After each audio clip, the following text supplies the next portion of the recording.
Testing, testing. All praise, all glory, all honors most certainly due to the Most High, the God of the patriarchs Abraham, Isaac, and Jacob. And peace to you in the name of Jesus. This is your brother Elisha Israel of the house of the faith. And I count it truly a blessing each and every time that I can come before you, preach the word of God, and never do I count it as a light thing to do so. Just a little bit about the household of faith. We meet every Sabbath at Indiana University Northwest Library Conference Center, room LC 105, 3400 Broadway, Gary, Indiana. We invite you to come out and worship with us, where you can hear the uncut, unadulterated word of God. You can live stream our Sabbath day services right here on the IsraelTeach YouTube channel. You can also catch us at www.IsraelTeach.org. That's www.IsraelTeach.org. We live stream there. You can also listen to our radio broadcast, which airs every Sunday at 4 p.m. Central Standard Time on WLTH 1370 AM. All right, brothers and sisters. With that, I want to get right into today's lesson. And today I want to deal with the worship of the true and living God. The worship of the true and living God. Because contrary to popular belief, you cannot worship God any way you want to. See, God is a spirit, and let's find out how we should worship him. Let's go to John the 4th chapter. We're going to pick it up at John 4. We're going to read one verse here. It says, John 24, Jesus said, God is a spirit, and they that worship him must worship him in spirit and in truth, brothers and sisters. Okay, so that's how you want to worship him. When we talk about what is truth, let's find out. This is John, the 17th chapter. Jesus says, sanctify them through thy truth. Thy word is truth. Okay, that's John 17 and 17. Okay, so let's go to the Psalms. Let's see something else he said about this truth. This is Psalms, the 119th division. And we'll have to find it. Because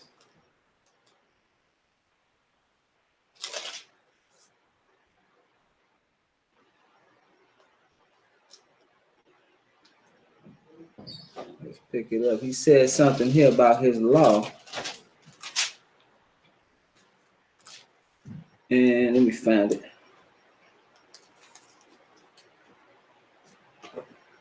He says in Psalms 119, chapter, the 151st verse, thou art near, O Lord, and all thy commandments are the truth. Okay, so you cannot worship God any kind of way you want to. Let's go to Matthew, the 15th chapter. Matthew, the 15th chapter. Because in doing so, this is what mankind has done. They have worshiped God. Their worship of God is based on whatever they want. Okay, and Jesus said something about that.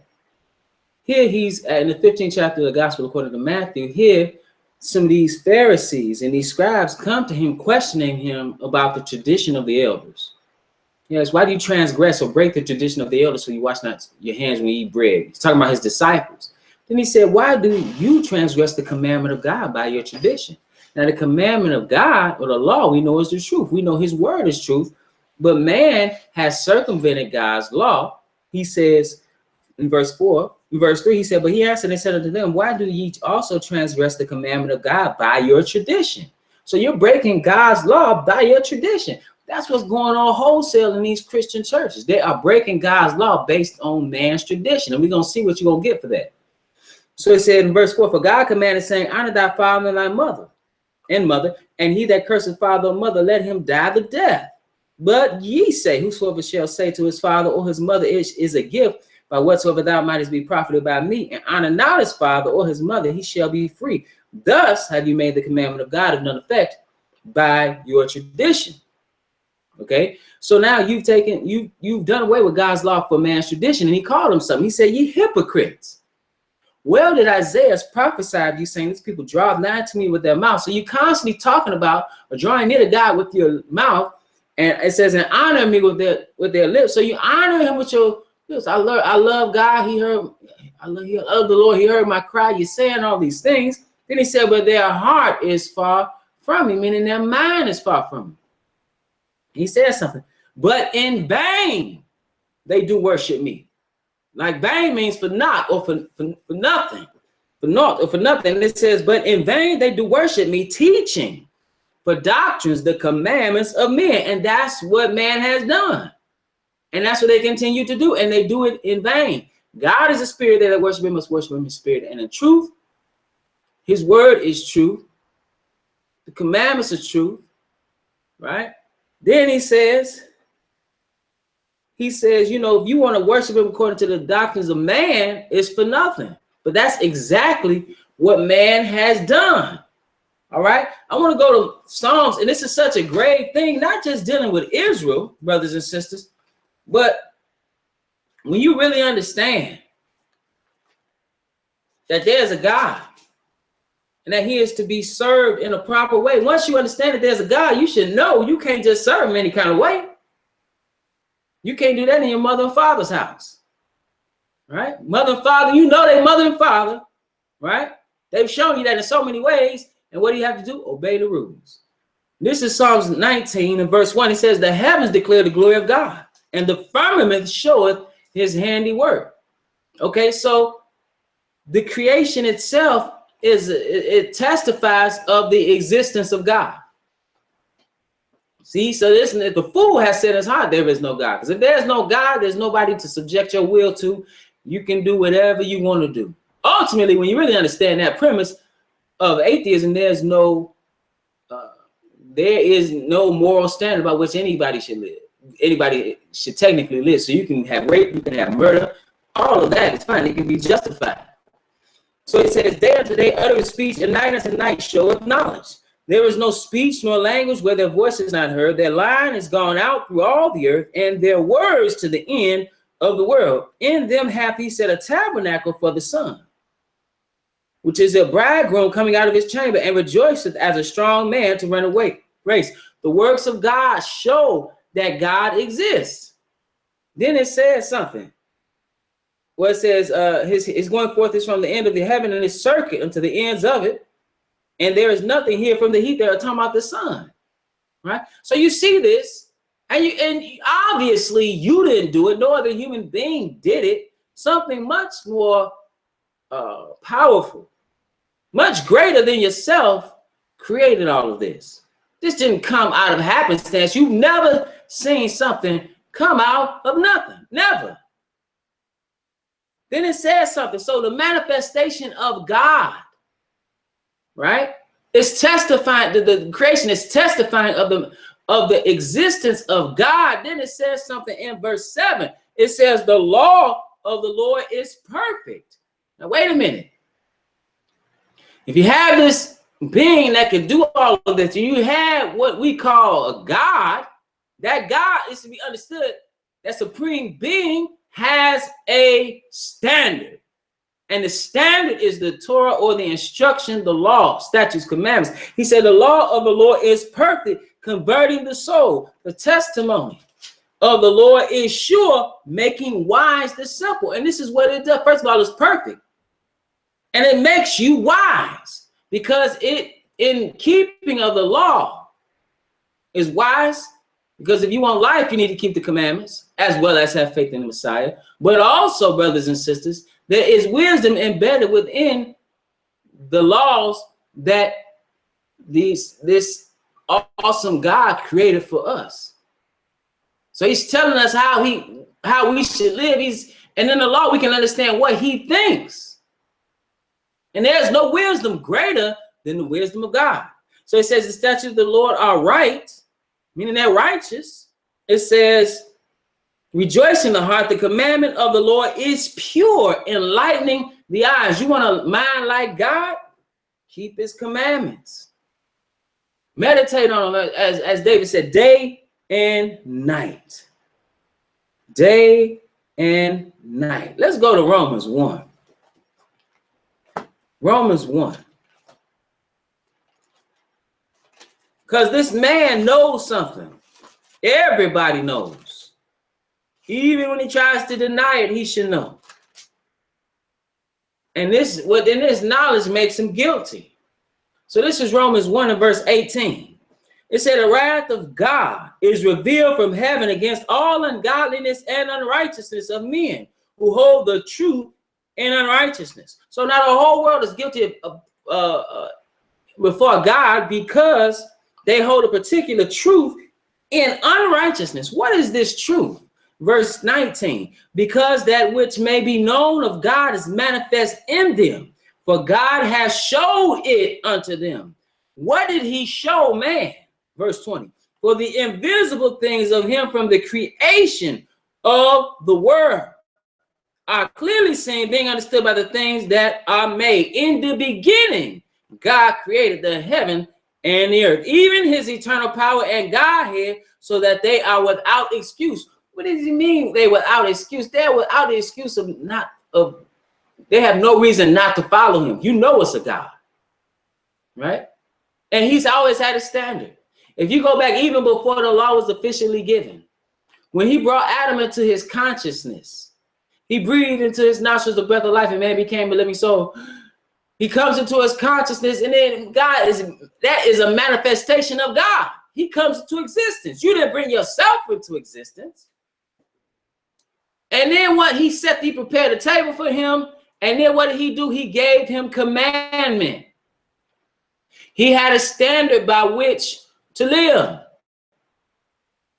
He could commune with God, or he could commune with Satan, the tree of the knowledge of good and evil, eat of that fruit. And so he did, and man failed. But man understood what was required. This is how Cain and Abel made sacrifices. This is how Noah knew the difference between clean and unclean. This is how even Sodom and Gomorrah could be judged. Brothers and sisters, they knew. This is how in Genesis 6 he could look down at man and say, it repenteth me that I have made this man. I will destroy him from off the face of the earth. His thoughts are only evil continually. Right? See, that's all he's thinking about. But even with that, you still know it's a God. See, that's the crazy part of man. See, man tries to use science to try to deny the existence of God, because deep down you don't know, you don't want to bring your body into subjection to anything. So now when you deny God, you denied his law, which makes you wise, which enlightens the eyes, now you become a fool. So now you're saying this earth, this universe, all that you seek that is created, no creator was there to do it. That's foolish. That's foolish. Not just foolish scientifically, but spiritually retarded. So now something happens. Verse 21, it says, because that when they knew God, they glorified him not as God. Neither were thankful. See, there's some things you just know. You should know and understand, regardless of your nationality. And we're going to find out who God manifested himself unto directly. But you should know that there's a God. So it says, because that when they knew God, they glorified him not as God, neither were thankful, but became vain in their imaginations, and their foolish heart, or their mind, it says, was darkened. Now you're in spiritual darkness. And now what are you going to do? It says, professing themselves to be wise, they became fools, and changed the glory of the uncorruptible God into an image like unto corruptible man, and birds, and four-footed beasts, and creeping things. Now you worshiping idols. Not only are you worshiping idols, if you go on to read, it says, verse 24, wherefore God also gave them up to uncleanness through the lust of their own hearts, to dishonor their own bodies between themselves. Verse 26, for this cause God gave them up unto vile affections. For even their women did change the natural use into that which is against nature. And likewise also the men, leaving the natural use of the woman, burned in their lust one toward another. Men with men working that which is unseemly, and receiving in themselves the recompense of their error, which was meet or fitting. Because you deny God, you worship idols, you deny God, now you don't have a moral standard.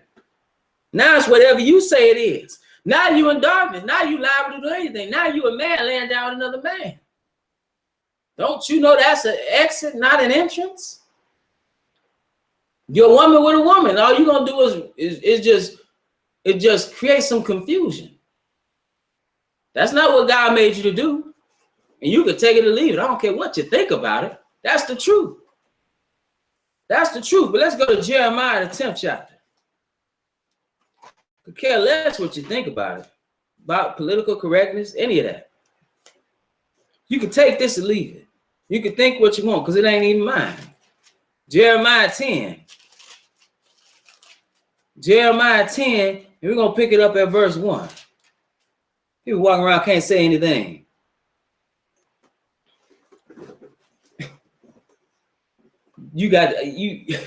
It's crazy out here. But nevertheless, Jeremiah talks about, this foolishness. This is Jeremiah 10:1. This worship of idols. And it says, hear ye the word which the Lord speaketh unto you, O house of Israel. Thus saith the Lord, learn not the way of the heathen. The heathen, the people that don't know God. Right? It says, and be not dismayed at the signs of heaven, for the heathen are dismayed at them. For the customs of the people are vain. It says, for one cut of the tree out of the forest, the work of the hands of the workmen with the axe, they deck it with silver and gold. So they take these trees and they decorate them. They overlay them with gold and silver and shaping and fashion a god, an idol. They fasten it with nails and with hammers that it move not. They are upright as a palm tree, but speak not. They must needs be born because they cannot go. Be not afraid of them, for they cannot do evil. Neither also is it in them to do good. Just like the guys that Dagon you read about in the old days. Them guys, before the Ark of the Covenant, them guys is nothing. Those guys are nothing. It says, for as much as there is none like unto thee, O Lord, thou art great, and thy name is great and mighty. Who will not fear thee, O King of nations? For to thee it appertain, for as much as among all the wise men of the nations and all their nations, there is none like unto thee. There's none like this God. And you cannot worship him according to what you say. He's God. You have to worship him according to what he requires. That doesn't go over with anybody else in your life that exhibits authority. That don't go over with your boss. That don't go over with your with the government. That don't go over even as a child with their parents.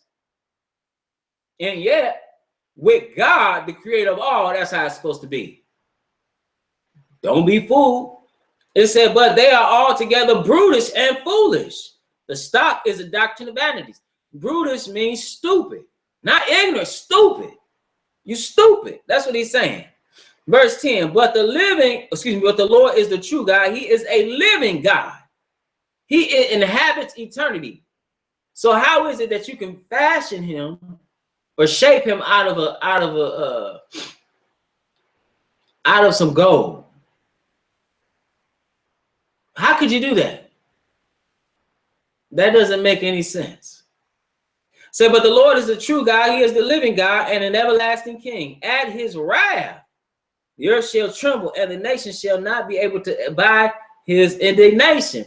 And see, he talked about the wrath and how the world is guilty. Romans 1, the whole world is guilty. Because what have they done? They worship these and made images like these made false gods. They made false images. Let's go to Deuteronomy 4, because he manifested himself unto one people. Like I said, I'm going to show you who he manifested himself unto. And let's see what they saw when he did this. This is Deuteronomy. I'm going to pick it up at verse 9, because he's telling the new generation they need to remember something. He says, only take heed to thyself and keep thy soul diligently, lest thou forget the things which thine eyes have seen, and lest they depart from thy heart all the days of thy life. But teach them thy sons and thy sons' sons. So from generation to generation to generation, you are to teach this. It said, and remind them of this, verse 10, especially the day that thou stoodest before the Lord thy God in Horeb, when the Lord said unto me, gather me the people together, and I will make them hear my words, and will make them hear my. It says, I will make them hear my words, and that they may learn to fear me all the days that they shall live upon the earth, and that they may teach their children. And ye came near and stood under the mountain, and the mountain. So there are people under the mountain, but they say the mountain burned with fire. unto the midst of heaven with darkness, clouds, and thick darkness. And the Lord spake unto you out of the midst of the fire. So now God manifests himself unto the children of Israel. It says, only you have I known of all the nations of the earth, therefore I will punish you for all your iniquity. So it says in verse again, so he comes down in this darkness, this thick darkness, and he said, and the Lord spake unto you out of the midst of the fire. You heard the voice of the words. Now, who was this Lord? We know that was Jesus, because no man has heard the voice of the Father, nor heard his voice, nor seen his shape. We know this was Jesus. That's why Jesus says, before Abraham was, I am. That's why it says, glorify thee, O Father, with the glory I had with thee before the world was. He said that prior to his passion, because he was their God. He was God in the beginning. Tells you all over the book, Hebrews 1, Colossians 1, John 1, that he is the creator of the world. So now, Jesus specifically. Now it says, and the Lord spake unto you out of the midst of the fire. You heard the voice of the words, but you saw no similitude. Only you heard a voice. So now you fashioning something, but you never saw anything. Talking about the nation as a whole. He said, and he declared unto you his covenant, which he commanded you to perform, even 10 commandments, and he wrote them upon 2 tables of stone. And the Lord commanded me at that time to teach you statutes and judgments, that ye might do them in the land whither you go to possess it. Then he says, take ye therefore good heed unto yourselves, for ye saw no manner of similitude on the day that the Lord spake unto you in Horeb out of the midst of the fire, lest ye corrupt yourselves and make you a graven or carved image, the similitude of any figure, the likeness of male and female. Now Romans 1, let's go back to Romans 1 and 23. That's what this is talking about. This is what man has done. He was telling you not to do that. So he said, when he was manifested unto Israel, you didn't see anything. Romans 1 and verse 23, it says, and change the glory of the uncorruptible God into, he doesn't die, he doesn't get old. It says, into an image made like to corruptible man, and to birds and four-footed beasts and creeping things. That's what mankind has done. And let's look at an example of this, even amongst Israel, who he manifested himself unto. So you can't worship God any kind of way you want to. He's a spirit. This is Exodus 32. Exodus 32, and we're going to pick it up. Exodus 32 and verse 1. It says, and when the people saw that Moses delayed to come down out of the mount, the people gathered themselves together unto Aaron and said unto him, up, make us gods. That right there should tell you this is foolishness. How you going to make a God? How you going to make God, the entity or the being that was there from the very beginning? So it says, up, make us gods which shall go before us. For as for this Moses, the man that brought us up out of the land of Egypt, we were not what is become of him. So Aaron takes their earrings, right? And he brings all this to the people. They broke out their golden earrings that the Lord had, he had it to where they spoiled the Egyptians. And then what are they going to do? Verse 4. And he received them at their hand and fashioned them with a graven tool, after he had made it a molten calf. And they said, these be thy gods, O Israel, which brought thee up out of the land of Egypt. But how you going to talk about these the gods when the true and living God manifested himself unto you? He appeared before you in the thick darkness and in the cloud. How you going to do that? How you going to do that? And brothers and sisters, I'm going to stop right there. And I'm going to pick it up on Friday with the rest of this lesson. And I want to remind you that we're at the House of the Faith meet every Sabbath at Indiana University Northwest Library Conference Center, room LC 105, 3400 Broadway, Gary, Indiana. We invite you to come out and worship with us, where you can hear the uncut, unadulterated Word of God. You can also catch us, our live stream, right here on the IsraelTeach YouTube channel, or at www.IsraelTeach.org. We have a radio broadcast that you can listen to and hear the message of God. You can go to WLTH 1370 AM, the Region's Choice, or you can go right to the IsraelTeach YouTube channel to live stream. Either way, If you're not in the Chicagoland, Northwest Indiana area, you're not by a radio signal. And with that, brothers and sisters, I want to say peace to you.